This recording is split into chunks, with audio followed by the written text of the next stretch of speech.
ஆவியுலகின் விதிகள் தேர்ந்தெடுப்பதற்கான சுதந்திரம். நீங்கள்தான் உங்கள் சொந்த பின் விளைவுகளை உருவாக்குகிறீர்கள். உண்மையான சுதந்திரம் என்றால் சரியான விஷயத்தை செய்வதற்கான சுதந்திரம் உங்களுக்கு இருக்கிறது என்று பொருள். சபலத்திலிருந்தும் எதிர்மறைகளிலிருந்தும் விடுபடுவதற்கு தேர்ந்தெடுப்பதற்கான சுதந்திரத்தை பயன்படுத்துவதற்காகத்தான் நீங்கள் புவியுலகில் இருக்கிறீர்கள். தேர்ந்தெடுப்பதற்கான சுதந்திரத்தை கடவுள் உங்களுக்கு கொடுத்திருக்கிறார். எனவே ஒரு நல்ல ஆன்மாவானது மோசமானவற்றை தேர்ந்தெடுப்பதற்கு பதிலாக நல்லவற்றை தேர்ந்தெடுக்க தன் சுதந்திரத்தை பயன்படுத்தி ஆன்மீக ரீதியாக தொடர்ந்து முன்னேறுவார். பூமியில் ஒரு சில வருடங்கள் தற்காலிக மகிழ்ச்சியை அனுபவிப்பதற்காக தவறான பாதையில் சென்று விடாதீர்கள். ஏனெனில் இதன் விளைவாக ஆவியுலகின் கீழ்மட்ட தலங்களில் நூற்றுக்கணக்கான ஆண்டுகள் நீங்கள் துன்புற வேண்டியிருக்கும். எங்களுடைய புவியுலக வாழ்க்கையை பொறுத்தவரை தேர்ந்தெடுப்பதற்கான சுதந்திரம் என்றால் என்ன? தேர்ந்தெடுப்பதற்கான சுதந்திரம் உங்களுக்கு இருக்கிறது என்பதற்கு உங்கள் மனம், உடல், ஆவி ஆகிய அனைத்தும் உங்கள் கட்டுப்பாட்டில் இருக்கின்றன என்றும் உங்கள் செயல்களுக்கான பின் விளைவுகளை நீங்கள் தான் அனுபவிக்க வேண்டும் என்றும் பொருள். பூமி ஒரு பள்ளிக்கூடம். ஆவி உலகிலிருந்து இறங்கி வந்து நீங்கள் உங்கள் கர்ம வினையை தீர்ப்பதற்கும் சோதனைகளுக்கும் பயிற்சிகளுக்கும் உட்படுவதற்கும் உங்களுடைய ஆன்மீக நோக்கத்தை நிறைவேற்றுவதற்குமான ஓர் இடம் அது. இவற்றை நீங்கள் எவ்வாறு செய்ய போகிறீர்கள் என்பது முற்றிலும் உங்களை சார்ந்தது.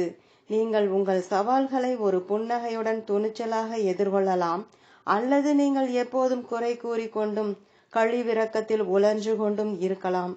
அறநெறி சார்ந்த தேர்ந்தெடுப்புகளை மேற்கொண்டு நீங்கள் உங்கள் ஆன்மாவுக்கு ஊட்டம் அளிக்கலாம், அல்லது சபலத்திற்கு பலியாகி அகங்காரத்திற்கு தீனி போட்டு இதன் விளைவாக உங்கள் ஆன்மாவை பலவீனப்படுத்தலாம். நீங்கள் மேற்கொள்கின்ற தேர்ந்தெடுப்புகள்தான் உங்களை கடவுளை நோக்கியோ அல்லது அவரிடமிருந்து விலகியோ அழைத்து செல்கின்றன. உங்கள் ஆன்மாவுக்கு ஊட்டமளியுங்கள், இல்லையேல் அது உலர்ந்து போவதை நீங்கள் காண நேரிடும். நீங்கள் உங்கள் சோதனைகளில் வெற்றி பெறலாம் அல்லது தோற்று போகலாம். நீங்கள்தான் உங்கள் சொந்த பின் விளைவுகளை உருவாக்குகிறீர்கள். பூமியிலும் ஆவியுலகிலும் நீங்கள் தேர்ந்தெடுக்கின்ற விஷயங்கள் மூலமாக உங்கள் ஆன்மாவின் முன்னேற்றத்தை உங்களால் மட்டுமே தீர்மானிக்க முடியும். மீண்டும் புவியுலகில் பிறப்பதென்று ஒரு ஆன்மா தீர்மானித்தவுடன் தேர்ந்தெடுப்பதற்கான சுதந்திரம் ஆவியுலகிலேயே அவருக்கு கிடைத்து விடுகிறது. புவி வாழ்க்கை ஆபத்தானது, ஆனால் அந்த ஆபத்தை நீங்கள் தேர்ந்தெடுக்கிறீர்கள். நாங்கள் உங்கள் யாரையும் அச்சுறுத்த விரும்பவில்லை, ஆனால் விழிப்புணர்வுடன் இருக்கும்படி புவிவாழ் ஆன்மாக்கள் அனைவரிடமும் நாங்கள் வலியுறுத்துகிறோம். எதிர்மறைகள் உங்களை கட்டுப்படுத்த நீங்கள் எவ்வளவு அதிகமாக அனுமதிக்கிறீர்களோ ஆன்மீக பாதையில் நடைபோடுவது உங்களுக்கு அவ்வளவு அதிக கடினமானதாக இருக்கும். புவியுலகில் எதிர்மறைகள் இருப்பது நீங்கள் அவற்றை எதிர்த்து நிற்க வேண்டும் என்பதற்காகவும் அவற்றின் தாக்கத்திற்கு ஆளாகி விடாமல் இருக்க வேண்டும் என்பதற்காகவும் தான். உங்கள் ஆன்மீக தசையை இப்படித்தான் நீங்கள் வளர்த்தெடுக்கிறீர்கள்.